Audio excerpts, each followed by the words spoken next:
Let's call this one Too Much Ecstasy. So it's around a couple months after the '89 earthquake, and my girlfriend of a couple of years had just dumped me and taken off back to New Mexico. And yeah, I deserved it. There's a number of reasons, I think, but the bottom line is I definitely deserved it. I don't want to get into the reasons here because it would take up more than 5 minutes.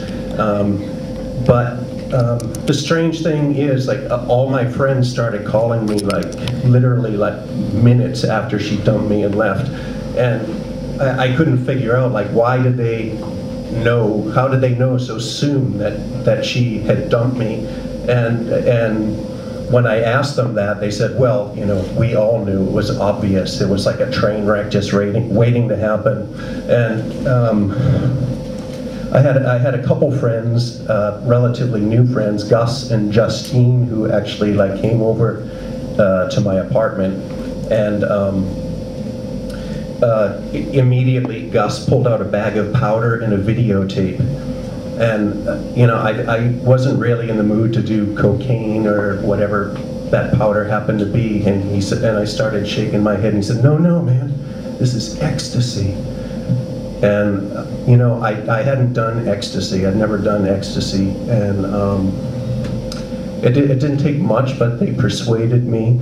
And he said, "Look, just take a little bit of this powder and wrap it up in some tissue." And he and Justine did that, and I took a little bit, and he said, "No, go ahead, take a little bit more, a little bit more." So I did, and I swallowed it, and we were chatting, blah, blah, blah, blah, blah, blah, blah, blah, blah, wah, wah, wah, wah, wah. And then it started kicking in, and I felt really good. And then Gus put the video in the video machine, and on the TV screen there was a giant cock. And I said, "That is the ugliest fucking cock I've ever seen in my life." And Gus turned and glared at me, and he said, "That's my cock." And I said, "Yeah, Gus, yeah, I knew that. I was just making a joke."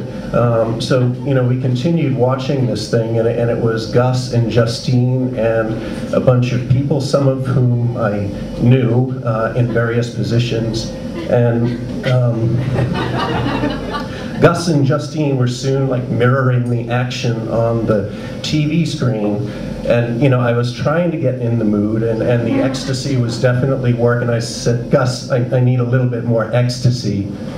He said, "Help yourself, man, it's all yours." So I grabbed some, and I wasn't shy this time, and I took a little bit more, and I wrapped it up and swallowed it.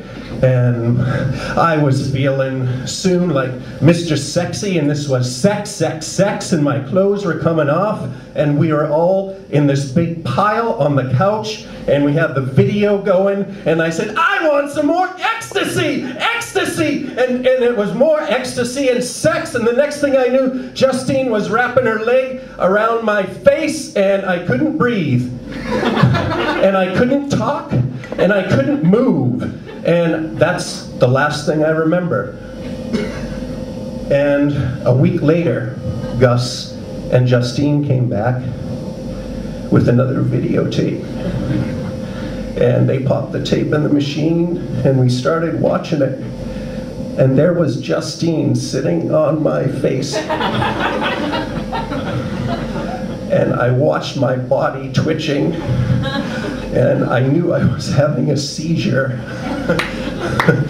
And Gus said, "Look, Bob, you're having a total body orgasm." And on the video, Gus is pulling at my penis. He's got his mouth around my penis, and he's pulling at it like a mama bird trying to pull a reluctant worm out of the ground. Nothing was going to be happening. I continued to watch this video through one eye just to make sure I didn't die at the end. The next day, I quit my job, loaded up my car, and drove down to New Mexico to try to reestablish relations with my ex. But of course this was doomed to failure because it wasn't so much out of affection that I was doing it as horror at the fruits of my gluttony. Thank you.